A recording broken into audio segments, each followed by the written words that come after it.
하나님의 말씀은 요한계시록 2장 1절로 7절인데요. 다 읽지 않고 4절, 5절 먼저 같이 봉독하겠습니다. 2장 4절, 5절. 그러나 내가 너를 나무랄 일이 하나 있다. 그것은 내가 처음 사랑을 저버렸다는 사실이다. 네가 처음 나를 뜨겁게 사랑하던 시절에 비하면 지금의 너는 많이 달라졌다. 그러므로 너는 어디서부터 잘못되었는지를 생각해내서 즉시 회개하고 처음 나를 사랑했던 시절로 돌아가도록 힘써라.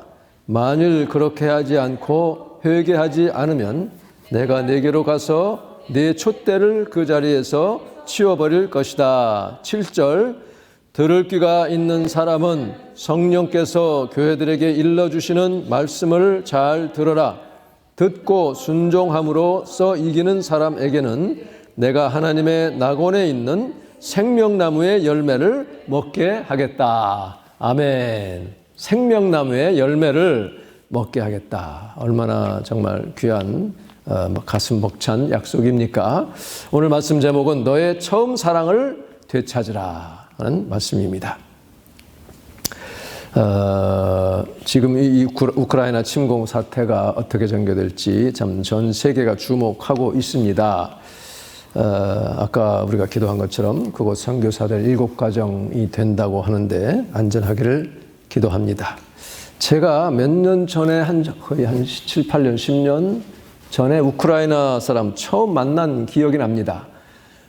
우크라이나 여자인데 어떤 상황이었는지는 기억이 안 나지만 이야기를 주고받는 가운데 제가 이 우크라이나라는 말을 깜빡하고 같은 우자 돌림이라 우즈베키스탄 하고 얘기했더니 이 사람이 갑자기 막 눈을 동그랗게 뜨면서 우크라이나 하고 소리를 지르는 거예요. 등치 큰 여자분인데 그래서 아유 깜짝 놀라서 I'm sorry 하면서 속으로 야, 이 나라 사람들 자기 민족에 대한 자부심이 대단하구나 하는 것을 알게 됐어요.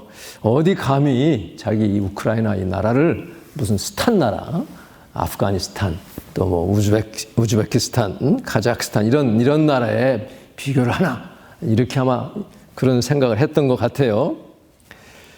지난 금요일날 그 우크라이나 남쪽 흑해 그 본토에서 한 45km 떨어진 남쪽에 지미니 섬, 영어로는 그 스네이크 아일랜드로 가는 거기 경비대가 13명이 다 전사한 얘기 아시죠? 그 함대가, 소련 함대가 러시아죠. 투항을 권유했지만 그때 그 대답하는 한 군인이 그런 얘기를 합니다. 옆에 있는 누구에겐가 하여튼 여자분이 대답을 하는데 꺼져버리라고 한번 할까요? 하니까 그 이제 여자가 in case 뭐 할 때 되면 해라 뭐 그런 것 같아요. 그러니까 머뭇거리지 않고 바로 go F yourself 썩 꺼져라 이놈들아 하고 이렇게 한치도 양보를 하지 않다가 전멸했다는 소식이 전 세계에 알려지게 됐습니다. 그때 우리 참 그 6.25 때의 또 독립군들의 그 모습을 떠올렸어요. 한국 전쟁 때에 미군 연합군이 와가지고 우리 한국군이 싸우는 그 모습에 깜짝 놀랐다는 거잖아요. 또 맥하더 장군도 와가지고는 너무나 결연한 한국군의 그 모습을 보고 야, 이 나라 도와줘야 되겠다 했다는 것이죠. 결사항전의 의지. 우리가 무슨 일을 하든지 간에 정말 이 결사항전의 의지를 가지고 덤비면 하나님이 도와주십니다. 특별히 하나님의 일을 하는 데 있어서는 이제 모레가 3.1절이고 참 이 3.1운동의 조국에 등불고 갔던 크리스찬들이 앞장섰다는 것을 우리가 알고 있습니다. 이 우크라이나 이 전쟁을 보면서 아까 읽은 것처럼 그 선교사님에게서 온 편지 메시지에 보면 또 보면 이게 참 강한 군사력 그리고 강한 동맹이 있어야 나라가 지켜지는데 거기에 두 가지가 더 있어야 됩니다. 결사항전의 의지가 있어야 되고 그리고 제일 중요한 것은 하나님의 도우심이 있어야 되는 거예요. 지금 우크라이나는 개신교가 2.2% 정도 된다고 합니다. 그리고 한 거의 70%가량은 동방정교회고 자기가 기독교인이라 이렇게 이제 동방정교 아닌 기독교인이라고 고백한 사람은 20% 정도 된다고 해요. 그 중에 개신교는 2.2%밖에 안 되는 참 작습니다. 그래서 그것을 다시금 복음으로 깨우는 그런 역할이 필요한데 지금 이 전쟁이 하나님께서 이것을 통해서 어떤 일을 하실지 모릅니다. 결국 우리는 크리스찬으로서 현재 두 강한 공산 국가들, 중국과 이 북한, 이 눈치나 보면서 달래보겠다고 그래가지고는 안 되는 거예요. 빌빌거리는 것 하나님의 방법이 아니라는 것을 알아야 됩니다. 왜냐하면 미국 역시 뭐 자기네 국익을 따라 이렇게 움직이지만 그렇지만 그래도 미국은 기저에 크리스찬 정신이 깔려 있어요. 워낙 건너온 사람들 자체가 거기서부터 출발을 했기 때문에 그래서 우리가 이 미국을 멀리하고 중국과 북한을 가까이 한다는 것은 하나님의 뜻이 아니라는 것을 우리가 분명히 알아야 돼요. 사탄의 세력에게 빌빌거리고 굴복하겠다는 것밖에 안 되는 것입니다. 그런데 처음에는 정말 민주화 운동한 순수한 열정으로 뜨거운 그런 조국을 향한 사랑의 마음으로 했던 사람들 가운데 많은 사람들이 기득권층이 돼가지고 그 권력을 유지하기 위해서 온갖 비리를 저지르고 있는 것을 우리가 봅니다. 그러면서도 뻔뻔하게 버티는 것을 보는데 그러나 이건 다 세속 정치가들이 하는 짓이죠. 어떤 특정한 정당에만 해당되는 게 아니에요. 참 이 세속 정치는 다 그렇습니다. 그러니 거기에 우리가 기댈 것이 못 됩니다. 우리가 주의할 것은 나는 그리스도인으로서 어떤 마음 가지고 정말 하나님의 부르심에 응답할 것인가. 내가 이 처음 조국을 향한 뜨거운 사랑, 하나님을 처음 만났을 때, 예수님을 만났을 때 그 뜨거운 사랑의 마음 지금도 가지고 있는가. 이 말씀을 통해서 우리가 다시 한번 나 자신을 점검을 해야 됩니다. 기독교 지도자들 가운데도 제가 만나본 분은 벌써 몇십 년 전에 30여 년 전에 만났습니다. 지금 아주 유명하신 목사님이에요. 근데 그때는 참 소탈하고 순수해 보였어요.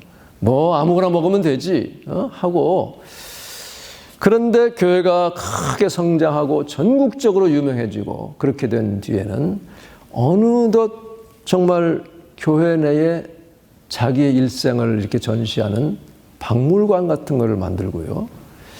이게 무언가 이게 지금 개인의 우상화가 아니냐 하는 그런 생각이 들고요. 이거 어떻게 하려고 해서 도대체 그러는지 두려운 생각이 들었습니다.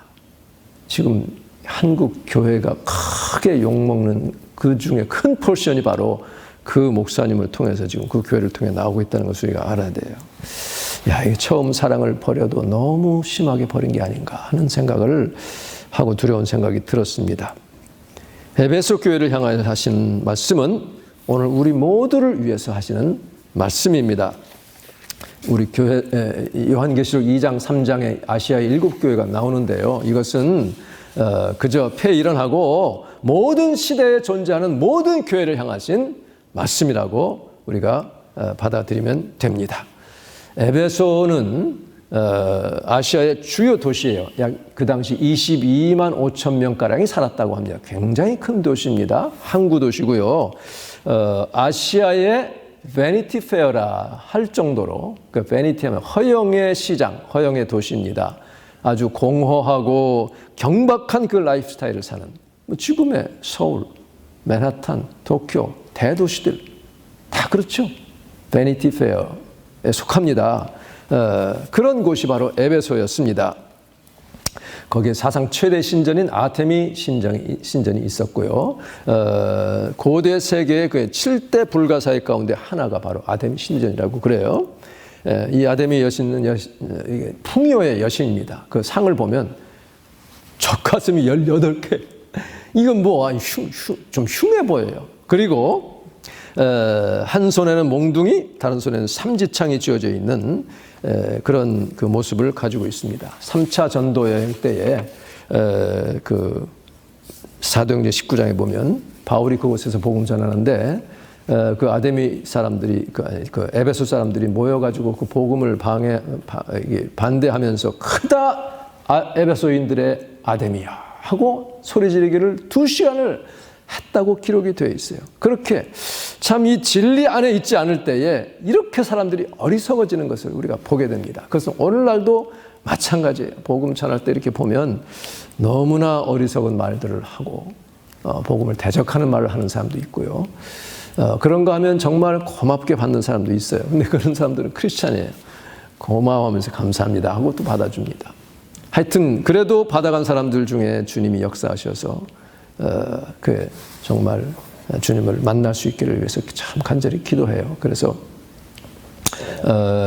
어쨌든 이 아데미는 헬라의 여신이고요. 로마 신화에서는 다이아나가 이렇게 이제 매치가 되는 신이죠. 제우스의 딸이고요. 제우스의 아들인 아폴로와 쌍둥이 남매가 바로 이 아테미 또는 다이아나이지요. 그러니까 에베소에 가보니까 그 나이키 여신을 새긴 큰 돌 석상도 있습니다. 약간 뭐 날아가는 듯하고 이렇게 돼 있는데 어쨌든 이 아테미는 이런 그 우상이 아주 가득한 그런 곳입니다.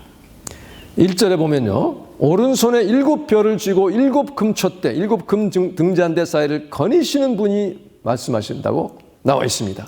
7 별은 7 교회의 메신저들이다. 사자 또는 천사들이라고 그렇게 지금 나와 있습니다. 그리고 7 촛대는 7 교회라. 7 교회는 전 세계의 교회, 그리스도의 한 몸을 이루는 모든 교회를 가리키는 것입니다. 그 예수님이 7 그 별을 붙잡고, 즉 7 교회 메신저들, 목회자들 또 하여튼 이 천사를 붙잡고 계시다는 건 장악하고 계신다는 거예요. 그리고 7 촛대, 7 교회의 사회를 거니신다는 것은 교회를 잘 지켜보시고 보호하시고 지금도 교회 사회에서 운행하신다는 말씀이에요. 우리 교회도 주님이 지키시고 보호하시는 것을 믿으시기를 바랍니다. 그래서 거기에 편지하라 그러면서 나는 안다라고 2절에 말씀하셨어요. 안다. 내 모든 것을 안다라는 동사가 2번이 나오는데 이 안다라고 하는 것이 오이다라는 단어예요. 이건 무슨 뜻이냐면 알고 있고 잘 생각을 하고 있고 appreciate 하고 있다. 높이 평가하고 있다는 그런 뜻이에요. 인정한다는 뜻입니다. 에베소 교회를 인정한다는 말씀을 지금 하고 계시는 거예요. 아무도 몰라주는 것 같아도 우리 주님은 알고 계시다는 것이죠. 그냥 알고 있는 게 아니라 인정하시고 귀히 여기시고 그리고 기억하고 계시다는 것입니다. 그럼 무엇을 그렇게 알고 계시는가? 무엇을 인정하시는가? 첫째는 내 행위와 수고와 인내를 안다고 말씀하셔요. 이게 행위는 works인데 works, ergo라는 단어에서 나온 거예요. ergonomics 하면은 말하자면 의자 같은 것도 그 몸에 편안하게 이렇게 디자인된 거. 펜도 손목 아프지 않게 이렇게 이게 바로 ergo예요. 일하기 쉬운 그런 것입니다. 그래서 2장 19절에 버가모 교회를 향해서는 네 사업과 그랬는데 똑같은 단어예요. 일, works입니다. 네가 하는 사업들, 행위 다 알고 있고 내가 수고하는 것, 우리가 교회 일을 하려면 얼마나 많은 수고가 필요합니까? 예를 들어서 이 숲키친을 하나 운영한다고 쳐봅시다. 외부 가난한 사람들을 먹이기 위해서. 그러면 음식을 사와야 되죠. 그 반찬거리를 요리해야 되죠. 또 사람들에게 알려야 되죠. 모이면 다 이렇게 오면은 잘 안내하고 앉히고 또 친절하게 서브해야 되죠. 일일이 다 이렇게 해줘야 됩니다. 또 음식을 잘 저장도 해야 되고 보관도 해야 됩니다.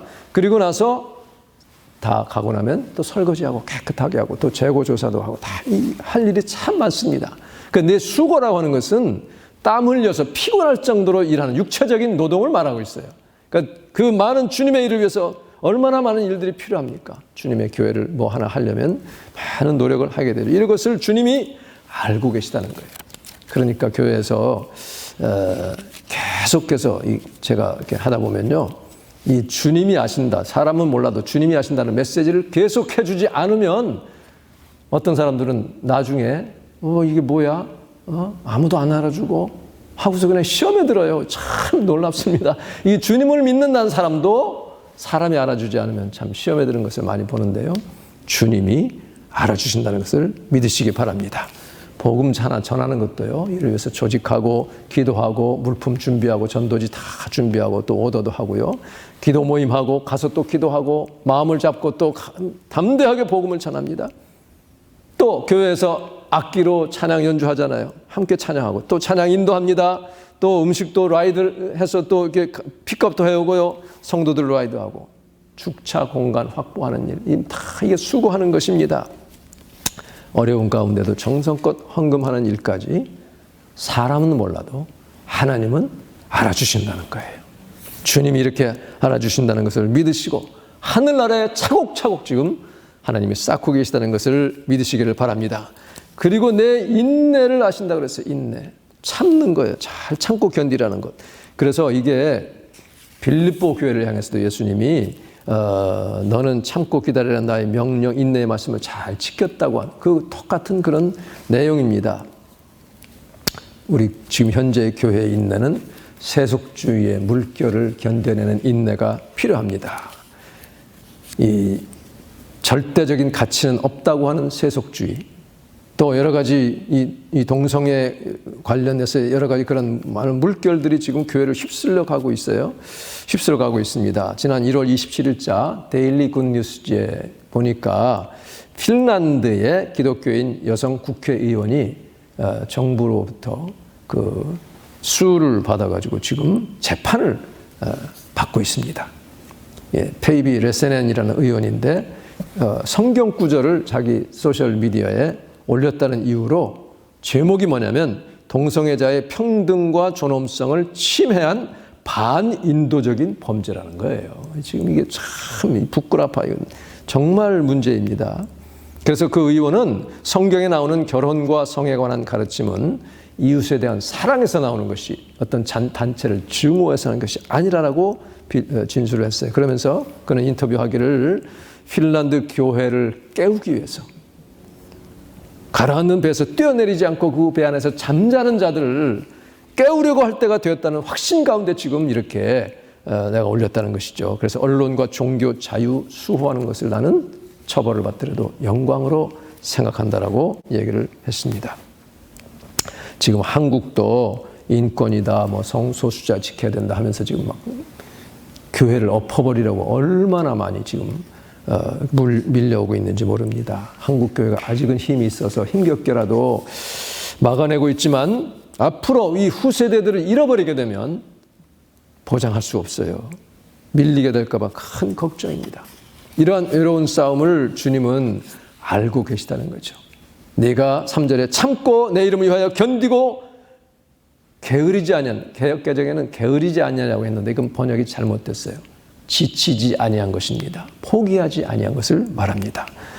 그것을 내가 안다. 필라델피아 교회와 똑같은 것입니다. 이런 내용들을 보면 이런 내용만 봐더라도요. 3절까지 보면 아시아 7교회 가운데 가장 독보적인 위치에 있는 교회입니다. 가장 훌륭한 교회입니다.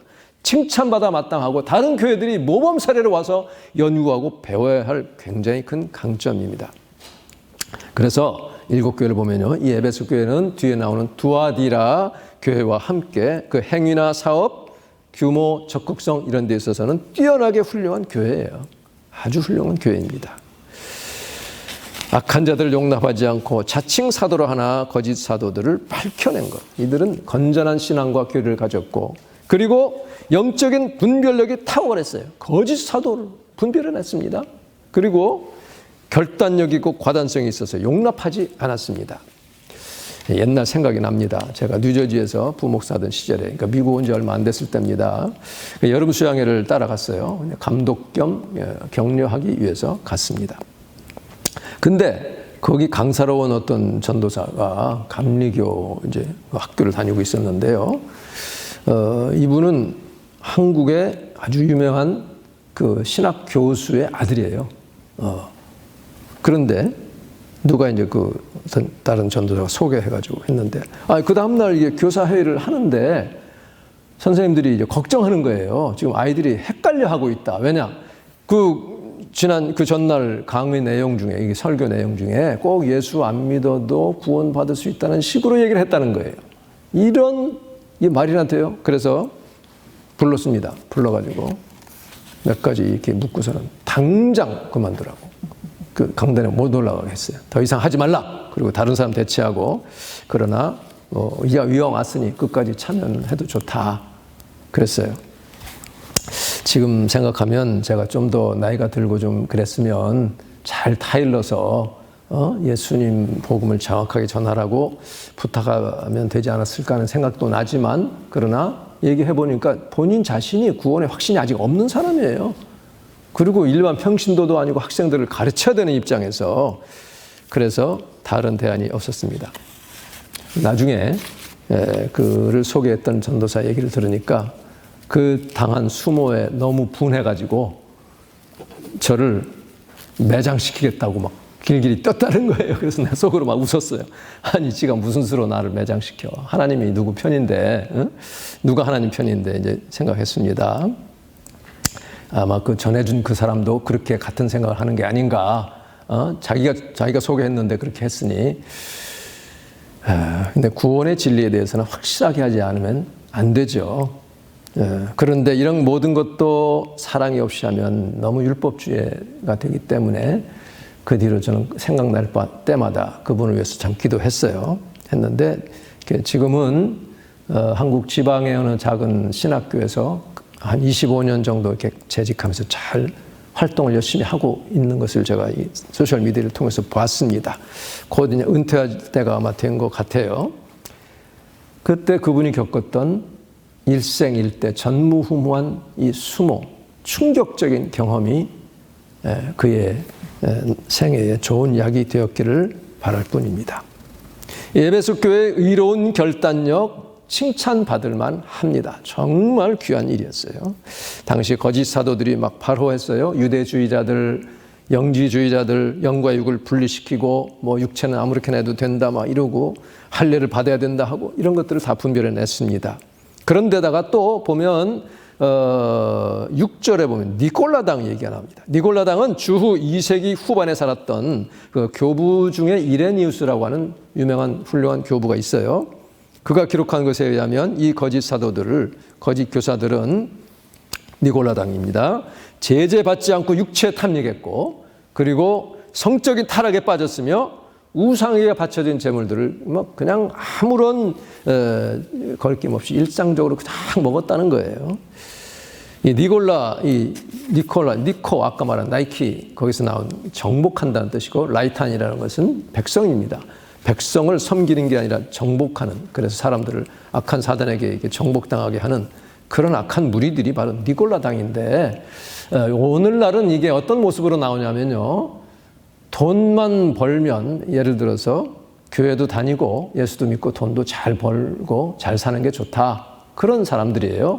그리고 뭐처럼 벌어서 뭐 정승처럼 쓴다고 내가 무슨 도박을 해서 벌었던 돈이든 마약 거래해서 벌었던 돈이든 뭐든지 간에 교회에다가 탁 쾌척을 하면 인정받고 높은 지위도 주고, 그래서 말하자면 영향력을 끼치면서 나는 또 구원받았다, 교회 다니니까.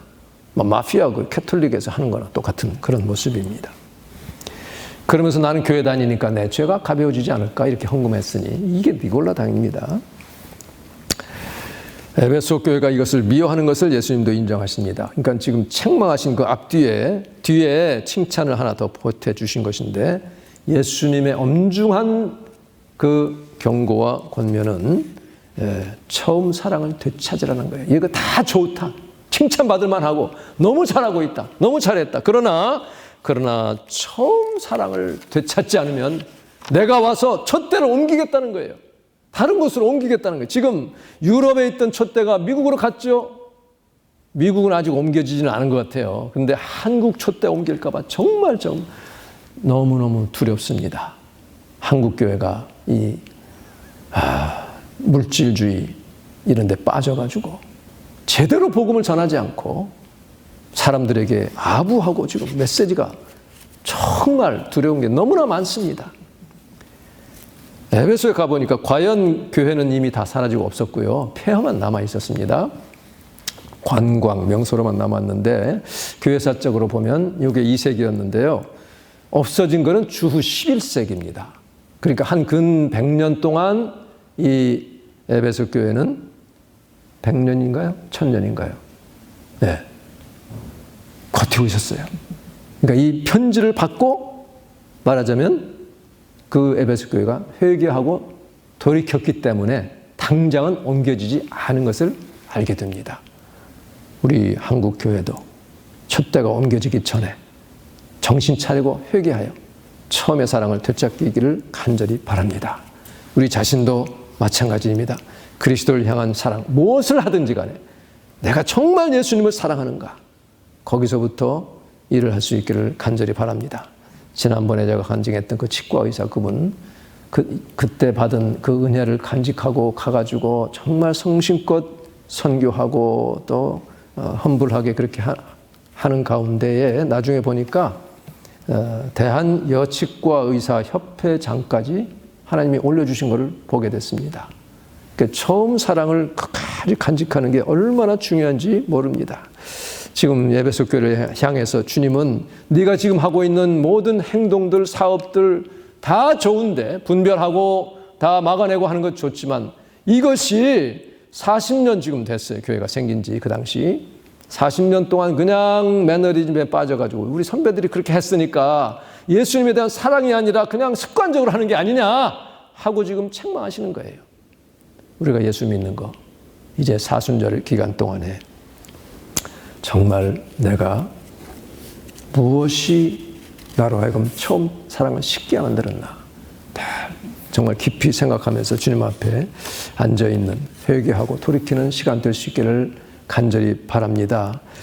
과거에는 그렇게 열심히 섬기더니, 그렇게 순수하게 열정적으로 하더니 왜 지금 이렇게 식었느냐, 왜 이렇게 변질이 됐느냐, 주님이 책망하실 때 그 원인을 생각하고 돌이키라는 거예요. 핑계거리가 있을 거예요. 내가 저 사람 때문에 상처받았습니다. 이런 일 때문에 실망했습니다. 하나님이 내 기도 안 들어주셨어요. 갑자기 상황이 나빠져서 어쩔 수 없었습니다. 그런 여러 가지 핑계들 다 내려놓고 주님 앞에 회개하는, 왜냐하면 그렇게 실족하게 한 사람은 하나님이 직접 다루시겠지만 너는 내 앞에서 네 책임 어떻게 할 거냐 이거죠. 왜냐하면 피해받았다고 다 그렇게 돌아서는 게 아니거든요. 그리고 결국은 나의 선택에 달려있다는 것입니다. 네가 복받을 선택을 할 것이냐, 아니면 책망받을 선택을 할 것이냐. 우리 주님은 분명히 처방을 내리셨어요. 먼저 어디서 떨어졌는지, 얼마나 네가 지금 떨어져 나왔는지를 생각해보라는 거예요. 생각하고 주님께 지혜를 구해야 되죠. 주님 깨닫게 해 주옵소서. 그리고 회개하고 그 다음에는 걸음을 돌이켜야 됩니다. 돌이켜서 다시 처음 사랑을 회복하라고 말씀하십니다. 나의 우선순위가 무엇인지 먼저 하나님 앞에, 내가 다른 사람이 아니라 하나님 앞에서 이것을 바르게 세우는 자가 될 수 있기를 바랍니다. 그래서 결국은 이제 이기는 자에게는 내가 하나님 낙원에 있는 생명나무의 열매를 먹게 하리라. 주님의 낙원은요, 나중에 자세히 설명하겠지만 천국의 일부분이에요. 그리고 또 이 낙원은 천국입니다. 생명나무 과일은 요한계시록 뒷부분에 보면 천국에 있는 12가지 실과, 철마다 달마다 열리는 실과, 이게 상징적인 표현이긴 하지만 먹고 마시는 그 즐거움, 이 땅에서는 맛있는 거 먹자니 비싸고 많이 먹자니 배탈 나겠고 어떤 때는 식욕도 없고 또 병원에 있는 사람은 먹고 싶어도 못 먹고 그렇잖아요. 천국에서는 마음껏 먹고 실컷 먹어도 기쁨만 있고 즐거움만 있는 그 낙원을 약속하고 계세요. 이기는 자, 처음 사랑을 회복하여 주님이 기뻐하시고 주님 앞에 정말 완전한 기쁨을 돌려드리는 저와 여러분 되시기를 주님의 이름으로 축원합니다. 기도하겠습니다.